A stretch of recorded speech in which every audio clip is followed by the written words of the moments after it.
wabarakatuh.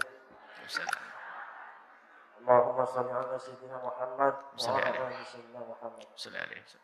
Mohon maaf Buya, yang ingin saya tanyakan, mohon penjelasan tentang hukum sholat berjamaah bagi tetangga masjid, khususnya laki-laki balik. Saya sering mendengar ustadz-ustadz bahwa hukum sholat berjamaah di masjid itu sunnah. Sedangkan makna sunnah di sini adalah apabila dikerjakan mendapat pahala dan apabila tidak dikerjakan tidak apa-apa. Namun saya juga sering mendengar tentang hadis-hadis ancaman bagi orang yang tidak melaksanakan sholat berjamaah di rumah, khususnya bagi tenaga masjid maupun ya khususnya laki-laki balik. Kalaupun ada rukhsah, kategori rukhsah yang bagaimana yang sehingga kita bisa melakukan sholat fardu di rumah. Itu saja Buya yang ingin saya tanyakan. Kurang lebihnya mohon maaf. Assalamualaikum warahmatullahi wabarakatuh. Waalaikumsalam warahmatullahi wabarakatuh. Bismillahirrahmanirrahim. Yang pertama adalah masalah sholat berjamaah. Sholat berjamaah keutamanya luar biasa besar. Kalau orang yang rindu kemuliaan tidak sholat berjamaah, mungkin dia tidak mengerti kemuliaan apa yang dicari. Sekali sholat jamaah yang dilakukan mendapatkan keutamaan sampai 27 kali lipat. Dan di dalam sholat berjamaah ini semacam ada jaminan akan diterima sholat kita karena bersama rombongan. Ini sholat berjamaah tentang keutamaan sholat berjamaah. Maka kita harus jujur di dalam menyampaikan tentang keutamaan sholat berjamaah dan kita himbau orang agar bisa sholat berjamaah di masjid. Akan tapi adapun hukum harus kita juga jujur di dalam hukum, gimana hukum sholat berjamaah di masjid atau secara umum bagaimana hukum sholat berjamaah. Kita harus kembalikan kepada apa kata ulama. Di dalam madhab kita Imam Syafi'i, madhab Imam Syafi'i, kita punya imam madhab Imam Syafi'i mengatakan bahwasanya sholat berjamaah di masjid selain sholat Jumat. Sholat berjamaah di masjid hukumnya adalah yang pertama fardu kifayah. Artinya kalau di masjid sudah ada yang melakukan sholat berjamaah, bagi yang lain tidak wajib melakukan sholat berjamaah. Pendapat lagi yang kedua dalam mazhab kita Imam Syafi'i adalah sunnah muakkadah, sunnah yang sangat dikukuhkan. Baik, ini yang harus kita sampaikan hukum. Begitu juga menurut mazhab yang lain seperti mazhab Imam Abu Hanifah, tidak pernah mengatakan mazhab Abu Hanifah bahwasanya sholat berjamaah adalah fardu ain. Mazhab Malik pun juga tidak mengatakan sholat jamaah adalah fardu ain, wajib bagi orang per orang. Hanya menurut mazhab Imam Ahmad ibn Hanbal saja yang mengatakan sholat berjamaah adalah wajib. Hukum harus disampaikan secara jujur. Jangan di saat kita ingin mengajak orang berjamaah lalu merubah hukum, lalu mencaci tetangga masjid, kamu tidak sholat, kamu kafir, kamu ini. Bukan begitu ajaran. Kalau Anda sebagai orang yang menyeru kepada sholat berjamaah, tetap seruan adalah seruan dalam himbauan yang istimewa. Dengan akhlak yang mulia, dengan ilmu. Bukan berarti kita langsung mengatakan, ini tetangga masjid gak sholat, fasik, munafik. Gak ada yang demikian itu. Nah, ini harus kita jujur tentang ilmu. Bahkan kalau kita ini adalah ilmu di dalam masalah sholat berjamaah. Cuma di sisi lain bagaimana Anda yang katanya rindu kemuliaan, pengen beramal banyak. Sholat berjamaah sekali itu dengan sumbangan 2 miliar Anda itu gak ada apa-apanya. Masih menang sholat berjamaah kok. Cuman jangan membatalkan sumbangan lalu sholat berjamaah saja. Ini baik pikir, pelit nantinya. Salah paham lagi ini. Sholat berjamaah pahalanya besar. Tapi jangan dirubah hukumnya. Dan memang seperti Imam Haddad rahimahullah ta'ala cenderung kepada mewajibkan sholat Jumat, sholat berjamaah. Tentang kisahnya akan dibakar rumah oleh Rasulullah. Riwayat itu sebagian yang mengatakan adalah riwayat yang tidak bisa dijadikan hujjah. Karena tentang kekuatan hadis tersebut. Atau bertentangan dengan hadis. Biarpun hadis sahih, ternyata suatu ketika Nabi membiarkan orang tidak sholat berjamaah. Jadi kalau membaca hadis, tidak boleh sepotong-sepotong. Tidak, biarpun hadis ancaman itu sahih, tapi suatu ketika Nabi juga memperkenankan, berarti di situ ada perlu ditarjih antara hadis ini. Mana yang lebih dulu? Tarohi, maksudnya mana yang lebih dulu, maka yang lebih dulu akan dijadikan hadis yang dihapus dan seterusnya. Itu kerjaannya para ulama. Kesimpulannya para ulama mengatakan seperti itu. Di dalam mazhab Imam Syafi'i adalah sunnah yang sangat dikukuhkan. Sebagian mengatakan fardu kifayah antara dua. Kalau Anda mengatakan sunnah yang sangat dikukuhkan, sholat sendiri tidak dosa. Tapi mana keimanan Anda, kerinduan Anda kepada pahala? Dan kami himbau kepada siapapun. Misalnya, termasuk ada Masya Allah, kita ketemu dengan kelompok orang yang menghimbau sholat berjamaah. Seperti saudara-saudara kita dari jamaah tabligh dan sebagainya. Itu adalah menghimbau dalam irama sunnah, tidak dirubah jadi wajib. Sebab di dalam mazhab Imam Abu Hanifah, itu juga tidak ada kewajiban. Bukan wajib, bukan. Jangan dirubah, jangan sampai kita semangat mengajak orang lalu merubah. Nah, ini adalah khianat kita dengan ilmu, tidak bisa. Tetap kita katakan sunnah yang dikukuhkan dalam mazhab kita Imam Syafi'i, atau fardu kifayah. Cuma himbauan kita adalah dari sisi bagaimana engkau orang yang beriman, katanya rindu kemuliaan, kok tidak sholat berjamaah, itu bagaimana? Dan di dalam mazhabnya Imam Ahmad saja mengatakan sholat berjamaah adalah wajib dilakukan. Wajib. Hanya disebutkan apakah syarat sihah? Kalau syarat sihah tidak sah kecuali berjamaah.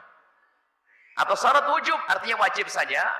Ternyata dalam mazhab Imam Ahmad sendiri yang mengatakan sholat berjamaah wajib itu ada dua pendapat. Yang pertama mengatakan itu syarat sihhati. Syarat sahnya sholat adalah berjamaah. Kalau orang tidak sholat berjamaah maka sholatnya tidak sah. Harus berjamaah. Kemudian yang kedua dalam mazhab Imam Hambali sendiri bahwasanya itu syaratul wujub, artinya salatmu kalau sendiri tetap sah tapi kamu dosa karena tidak berjamaah. Kemudian setelah itu dibedakan apakah harus di masjid atau tidak. Ini pembahasan panjang. Anda bersemangat memakmurkan masjid, bagus, istimewa dan hendaknya orang seperti itu. Tapi tidak boleh Anda merubah hukum. Tidak boleh Anda merubah hukum. Yang semula sunnah lalu Anda jadikan wajib biar orang pada berangkat ke masjid. Dulu itu sudah ada contoh ahli ibadah yang masuki dunia hadis, wadda'ul hadis, pendusta hadis. Disebutkan pendusta hadis ini ceritanya begini. Ngelihat orang-orang pada berpaling dari Al-Quran. Disebutkan dalam ilmu mustalah hadis. Al-Quran kok pada berpaling, orang pada tidak senang dengan Al-Quran. Akhirnya ada seseorang membuat hadis-hadis palsu tentang keutamaan Al-Quran. Dia tetap haram dan dosa di hadapan Allah. Karena apa? Berbohong atas nama Rasulullah. Hukum pun harus kita sampaikan demikian. Kecuali kita sudah berfatwa begini, saya ngikuti mazhab Imam Ahmad ibn Hanbal, bahwasanya sholat berjamaah adalah wajib. Ayo, wajib. La sholata fil masjid li jaril masjid la sholata li jaril masjid illa fi masjidin. Tidak ada sholat bagi tetangga masjid kalau di masjid. Para suhrah hadis pensyarah hadis menjelaskan la sholata kamilah, tidak ada sholat sempurna bagi tetangga masjid kecuali di dalam masjid. Bukan sholatnya batilah, bukan tidak ada sholat. Itu selain dari mazhab Imam Ahmad ibn Hanbal. Kecuali Anda ikut mazhab Imam Ahmad ibn Hanbal. Jadi dalam urusan ini luas. Maka Anda kalau menghimbau orang untuk sholat berjamaah, tanpa harus Anda merubah hukum lalu mengatakan, ini tetangga gombal nih. Nah, ini sudah kesombongan di hati kita. Karena kita sudah mentang-mentang sholat berjamaah di sop pertama, ini keluar menjadi sombong. Lirik orang, tetangga la sholata li jaril masjid illa fil masjid. Hafalnya hadis itu, la sholata li jaril masjid illa fil masjid. Semua kelesinik miring oleh orang. Nah, ini hati kita yang kotor. Tapi di sisi lain kami himbau, Anda tetangga masjid nggak mau sholat ke masjid itu bagaimana? Iman Anda itu di mana? Kerinduan kemuliaan di mana? Apalagi kelas ustadz atau santri, Masya Allah, kalah sama seorang pedagang yang insaf. Dengar suara adzan saja bingung, kita sholat di mana? Sholat di mana? Allah, mana keimanan? Mana kerinduan? Santri kok masih dioprak-oprak? Apalagi misalnya kelas ustadz, dimanapun Anda berada misalnya, apakah tidak malu dengan ilmu yang didapat? Sholat berjamaah sebisa mungkin. Kecuali memang Anda tertidur, Anda lupa, atau ini lain cerita. Akan tapi Masya Allah. Ini iman, ini urusannya. Urusan iman. Dan kami berbangga ada sekelompok saudara-saudara kita yang menghimbau orang untuk sholat berjamaah. Seperti jamaah tabligh dan sebagainya. Luar biasa. Itu hebat. Menghimbau untuk orang sholat berjamaah. Istimewa itu. Sebab orang pada malas sholat berjamaah. Dengan sholat berjamaah ada keberkahan di kampung tersebut. Ayo kita giat untuk sholat berjamaah. Tapi tetap jangan dirubah hukum. Anda pun tetap dengan senyum melihat orang belum sholat berjamaah, ya khusnudon. Mungkin dia masih sibuk. Ini sudah bermasalah. Penyeru kebaikan ternyata dirinya tidak baik. Kemudian juga,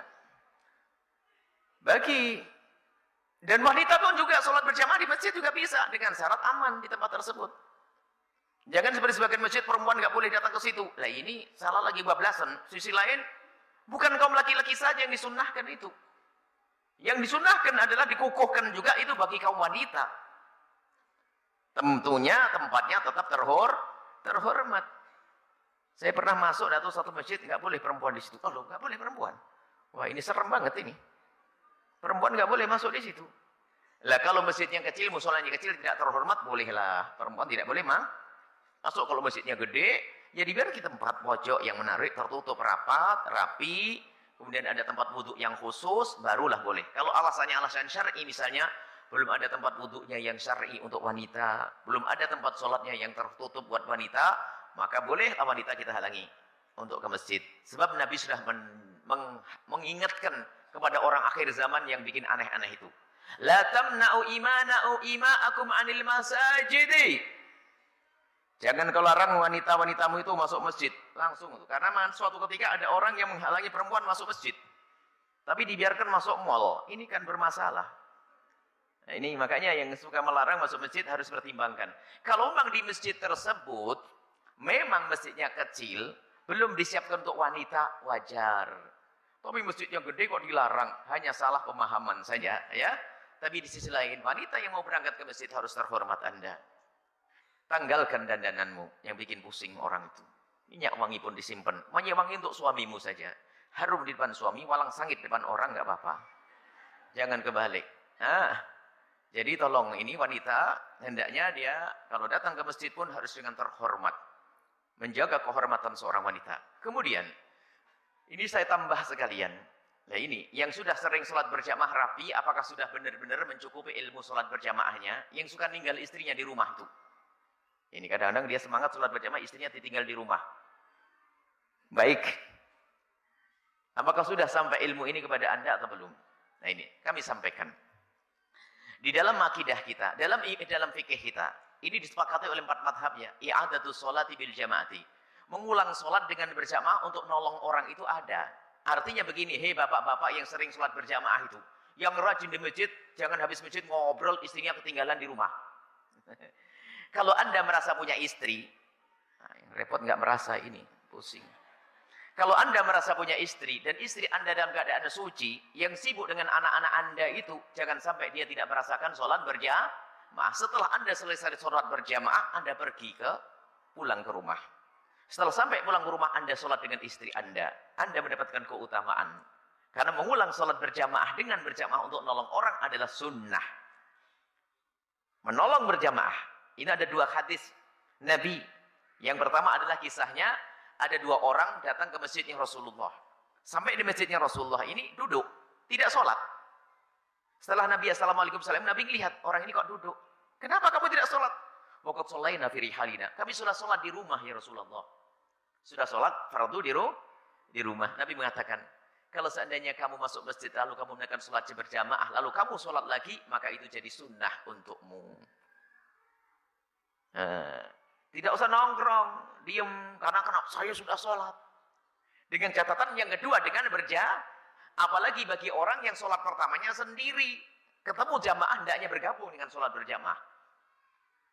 Hadis yang kedua ceritanya, ada orang datang ke masjidnya Rasulullah, sudah selesai sholat. Akhirnya bingung, toleh kiri, toleh kanan, sholat berjamaah sudah bubar. Kasih sayang Nabi menawarkan kepada sahabat yang lainnya, man saya tasaddaq bihadzal rajul falyusalli ma'ah. Siapa yang ingin sedekah dengan anak orang ini, hendaknya nemeni sholat berjamaah. Berebut sahabat Nabi. Jadi kita seperti sedekah nemeni orang sholat berjamaah. Dan hendaknya kita hadirkan. Kalau budaya di pondok sudah ada. Misalnya ada satu kawannya terlambat, lalu satu berdiri menemaninya. Dan dihimbau yang belum sholat itu jadi imam. Jadi yang mengulang jadi makmum, itu himbauan. Tapi kalau suami yang pulang ke rumah, masa istrinya jadi imam? Ini aneh nanti. Ya, baik ya. Ilmu ini, hei orang yang sering rajin sholat berjamaah di masjid, apakah sudah kau perlakukan istrimu seperti ini? Lah ini. Makanya ilmu itu perlu tambahan terus. Jangan rajin sholat di masjid, ataunya istrinya hanya suruh ngelahirin anak sama nyusuin saja. Nggak ngerti sholat berjamaah. Nah, ini ilmunya. Atau kalau memang tidak yang kedua, mungkin yang pertama. Artinya apa? Sebelum Anda pergi masjid, sudah ngomong sama istrinya. Mungkin masjidnya adalah sholatnya setelah seperempat jam. Istrinya di rumah, yuk sholat dulu yuk.